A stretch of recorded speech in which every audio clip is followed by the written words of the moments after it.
Okay, I'm Grace Conway. I have a 35-year-old son who has Lyme, and I have a 37-year-old co-worker who has Lyme. And I've listened to them a lot, explain a lot of the problems they've had, and mostly just feeling validated and getting a diagnosis and being taken seriously for the problems they've had, and witness the problems they go through. I'm Nick. This is my wonderful mom. She's my sidekick. She takes good care of me. So yeah, turns out I got Lyme. Took a while to figure it out. I probably, looking back, probably been maybe like 4 years or something. But at the time, I just had lots of tooth problems, and last thing I thought was Lyme, just bad teeth. And then I was always a big runner, did a lot of running.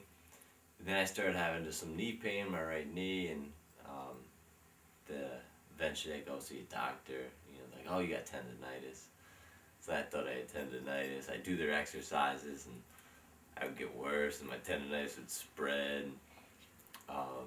So over the course of those last, at first I just tried to, I didn't even think to go to doctors for anything more serious. But after a while, when the tendonitis wasn't going away and the tendonitis was spreading throughout my body and creating like muscle and nerve pain, I started going for some, tests. And it's probably been 2.5 years ago, maybe 3 years ago, somewhere in there. And gradually over time, mostly just ruled things out, what I didn't have. And so then eventually the guy who diagnosed it, I was seeing doctor after doctor after doctor. I probably seen maybe I probably averaged 4 doctor's appointments a week at least. A team would be nutritionists, therapists, physical therapists.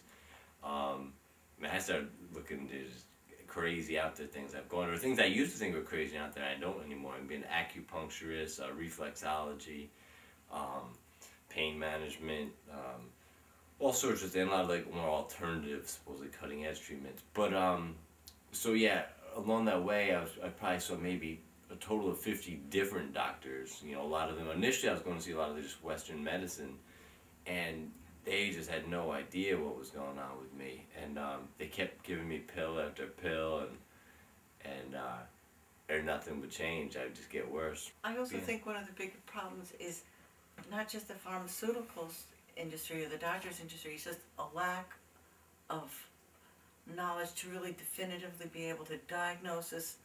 So many times the blood tests don't show it, like how many tests did you have? I know Eric had a lot of testing.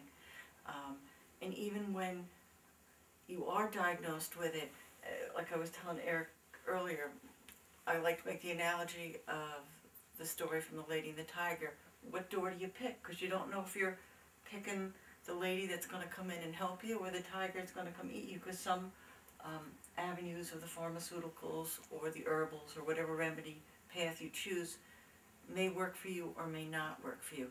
So I really think it's more a lack of knowledge. I don't think it's necessarily a lack of the doctors as much as just a whole lack of knowledge of the field of how it can be cured, how it can be treated, why it works for some, why some have co-infections, why some don't, why, Sure. Yeah, and I'm just a layperson, and it just seems it's just a lot more needed in the field.